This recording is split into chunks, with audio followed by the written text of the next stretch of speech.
Now we're going to talk about hoarders. Have any of you dealt with a case that had to do with animal hoarding? All right, so some of this stuff will come as no surprise to you. Animal hoarding cases are unique, obviously because of the number of animals that are involved. And the definition of a hoarder is anyone who has more animals than they are able to care for, to provide proper care for, and there's a disconnect between the level of care that the animals are getting and the level of care that the owner thinks they're giving. So to that end, someone could have 35 cats and not be a hoarder because they're taking great care of them, they have the means, they have the time, none of the animals are suffering, and they know that they have 35 cats that they have to work really hard to provide proper care for. On the other end, someone can have 12 cats, but all their litter boxes are have been in poor condition for over a year. The cats are pooping all over the furniture. There's no clean place to walk. The human person has feces in their clothing and hair, yet they only have 12 cats. And they will tell you that they're not going to give you their cats because only they can provide that great level of care for them. So that's kind of where the disconnect happens. So the number of animals often presents us with a problem, or at least a challenge. Also the extent and duration of the neglect, the complexity of the evidence, the personal hazards to the investigators and the responders, health and safety when they go into some of those homes, and then the lack of cooperation by the suspect. The way to identify a hoarder, a lot of times you'll see trash and debris around the property. It's rare that someone hoards animals and doesn't also hoard objects. So common objects that people hoard are trash, paper debris, mail, cans and bottles, cars, farming equipment, just junk everywhere, and any combination of those things. A lot of our hoarders have created such a problem inside their dwelling that they have had to move into their vehicles.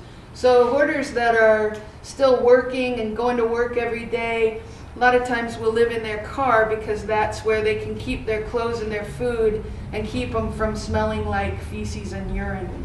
So a lot of times the car and things that you see outside can help you understand what might be inside. In the majority of our cases, we don't get inside the hoarder's house until we're there with the search warrant. So we have to use the evidence that we see outside around the house to kind of explain what we expect we're going to see inside. So outside, in this case, you can see all of the litter boxes, those telltale Rubbermaid containers that hoarders love so much. Lots and lots of cat litter buckets around, cat food cans, evidence of what lies behind the door. Also the smell, a lot of times I wasn't kidding when you can get that smell of ammonia or feces from about 20 feet away. Those are important things too to record in your report. With cats you can see if they have mini blinds, they're always going to be shredded. Those black spots on the window that we see always are fly droppings, so that can just kind of obliterate the glass surfaces. And there can be so much ammonia that the windows a lot of times just kind of start to drip. You'll see drips running down, both from the animals urinating on them and then just the saturation of all of the carpeting and materials inside. Talking to someone who has hoarding tendencies can be a real challenge because the owner rarely has an accurate understanding of what their situation is. It's not uncommon for us to be standing in the doorway and the person literally has feces in their hair. I'm not making that up. But yet they believe that they have everything under control and that we could never provide the level of care to their animals if she surrendered them or he surrendered them to us that they're providing every day. Sometimes, well, I'd say 80% of the time a hoarder isn't going to let us into the house to see what's behind the door. So that's when what's on the outside becomes even more important. Or they may surrender, 3 or 4 animals and think that they've sent you away and they've appeased you for now and they're not going to see you again.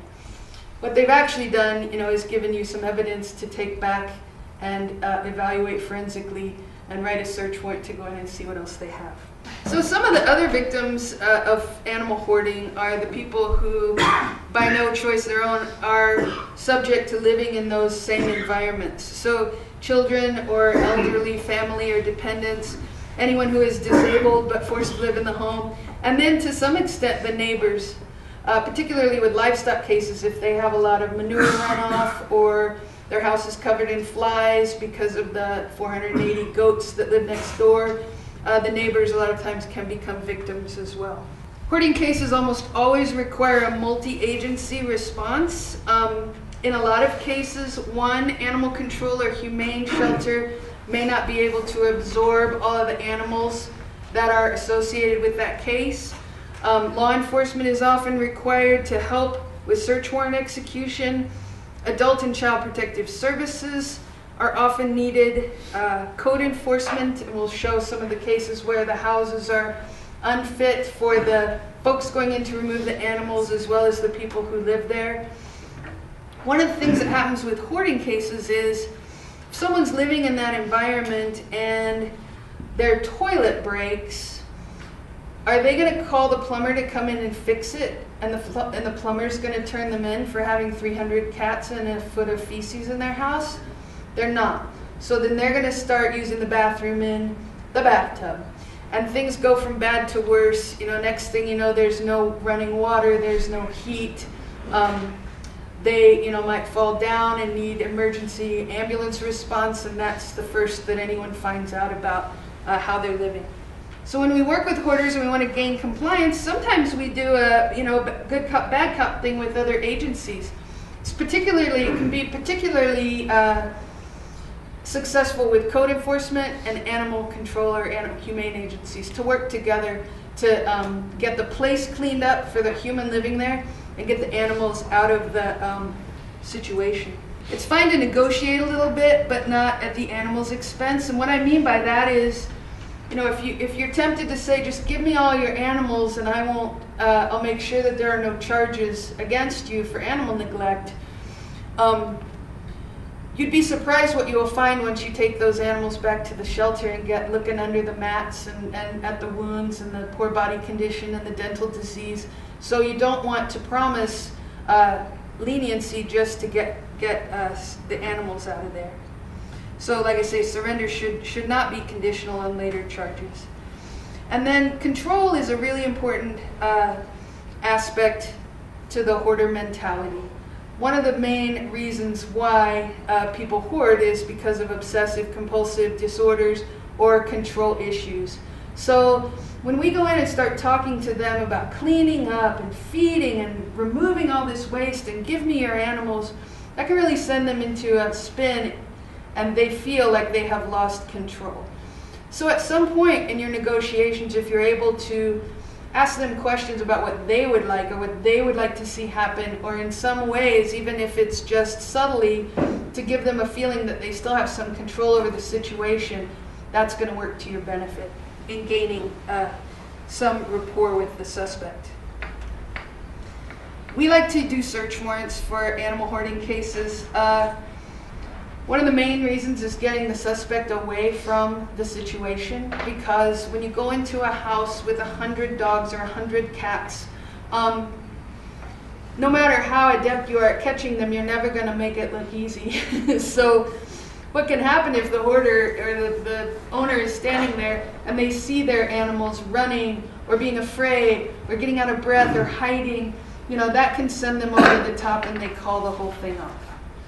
So even though you may have a cooperative individual at 10 a.m., once they see things being real while we're trying to collect the animals, they have a higher tendency then to say, stop, I'm not cooperating anymore.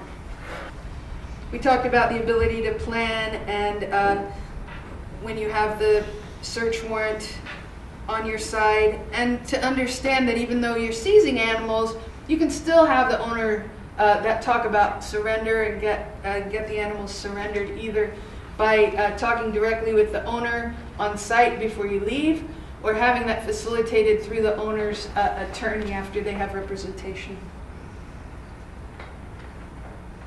We talked about where we're going to search.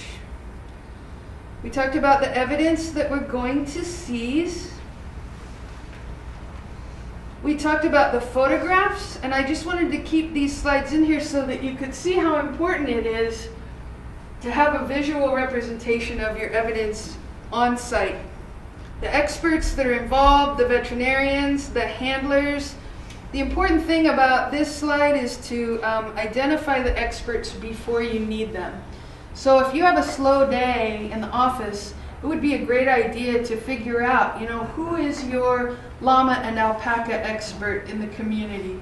Who knows about reptiles and snakes? And who can you rely on should you next week uncover a case like that?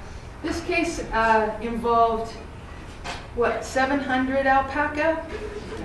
And required experts from Oregon State University and a couple of community vets in the area to handle that. One thing I talked about getting in touch with your experts in the community. One thing that you want to be careful of, and this can be as easy as a little briefing prior to enlisting someone's help, is to find out if they have a personal history with your suspect. When you get into particular breeds of animals, sometimes that can happen. So if you have a Yorkshire Terrier case and you're looking for help from your Yorkshire Terrier rescue group, and you have a brief conversation and find out that those two women have hated each other since 1972, you might want to be careful about how that could impact your case down the road. But that being said, veterinary schools, 4-H clubs, rescues and sanctuaries, just vet them a little bit to see in each case if they had a previous history or any negative interactions with your suspect. Same with your veterinarians. You want to be careful. We've had veterinarians who have backed out of cases because the suspect, they've actually taken them to collections, and there could down the road be some conflict of interest there. We're going to talk a little bit about all the things that you need to collect animals from hoarding cases, and personal protective equipment is a big deal. Also lights and flashlights, because like I said, so many times these houses don't have utilities, so there might not be any light, and the animals all go down to the basement. So if you can wear headlamps or bring battery-powered light fixtures with you, it will help you in your search.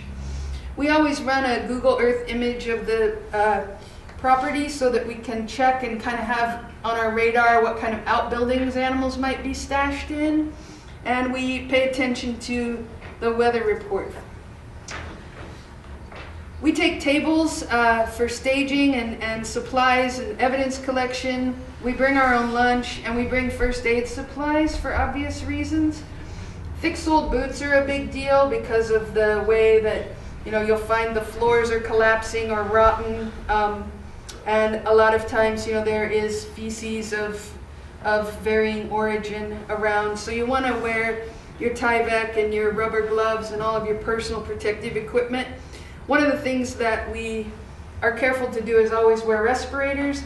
If you guys wear those paper masks, those are particulate respirators. You want to invest in some of the canister respirators that actually filter out the ammonia that you're breathing. It also really, collects all that sweat and just makes it a little more of an extreme sport when you're wrestling cats. If you wear glasses, they'll fog right up, and it's crazy. Yeah, so the things that you want to watch for, the high ammonia levels, and have the protective equipment for that. The things that you'll walk through, the dust and particulates, and you'll be breathing that in. The floors will be rotten, and things could be falling overhead. I'd say probably 50% of our cases, there is a collection of human waste among the animal waste. We've had exposed and dripping electrical wiring. The fleas and other parasites that you might run into in the course of collecting these animals, and then the damage that the animals themselves can inflict. We talked about the maps and the rooms and the enclosure and the identification, and the reason I kept this slide in here, even though it's a repeat of the information, is because the photo is so telling. This is a dog in reasonable body condition. He looks reasonably healthy, but I don't know if you can see this or not, but he's basically standing in a basement that's just a sea of feces and urine and garbage. And so getting a picture of that animal in that environment is really important to the case. This is another picture. This is the pet shop case that we talked about. This is a photo of this enclosure that had a reptile in it. We've numbered it like we talked about. And then we have a thermometer with a probe that goes into the ambient area of the enclosure, and it reads 70.4 degrees. And this is important because the reptile that was in there had a ambient temperature need. It was a Euromastix lizard, and their basking temperature is like 140 degrees, and their ambient temperature, I think, is 110.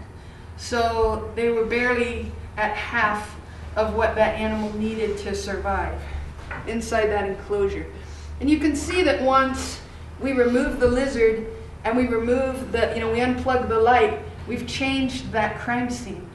So getting it recorded is important, even though it takes a little more time. Here again is a good photograph of a dog in a dog house on a chain in emaciated body condition. You can see that the walls are wet and they're running water. You can see that the floor of the doghouse is wet and full of mud. And this is a very important on-scene photograph.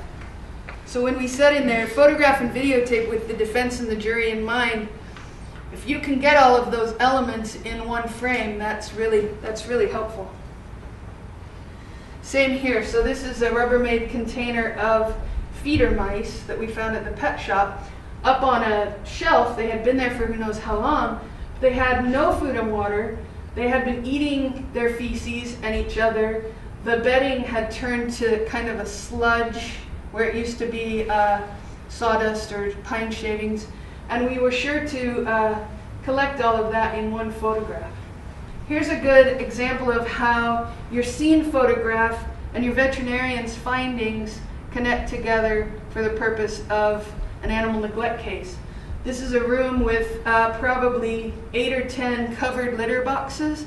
The litter boxes are completely full of waste, and then the cats have used the top of the litter boxes to continue defecating to the height of about a foot, and then the entire floor is covered in feces.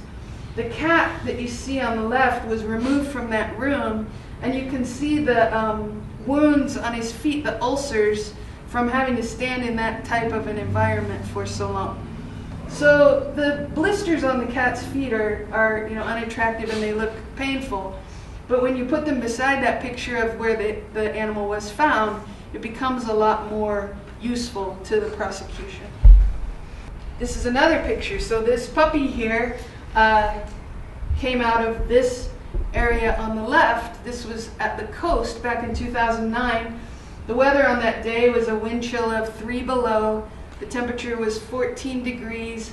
These puppies had a Rubbermaid container on its side for shelter. They were in really poor body condition with no food or water. But the puppy on the right is the same puppy about 3 days later with a clean, character blanket, Care Bears or something, and he looks pretty sweet. But you can see the difference and why it's so important to collect that type of evidence. We talked about what we're going to do in the first 24 hours, and I wanted you to see this photo because we talked about the 5-view placards, and this photo in particular is a picture of a hot spot on the leg of a dog after it was groomed. This was what was revealed after grooming, and so we go back and take pictures of that. Here's our boss doing her thing. Look how the vet student is looking at her like she's so good. I love that picture. Saving lives. That was a long day. So our vets are going to put their hands on these animals, and they're going to be able to speak as experts about all of these findings. It's so important to have them go hands-on with the animals within 24 hours. Some of the things that you'll find in hoarding cases: severe dental disease, untreated injuries, heavy parasite infestation. High infestation of fleas can cause anemia that can kill animals, especially young or old animals. Hypothermia would be, from being outside without proper shelter.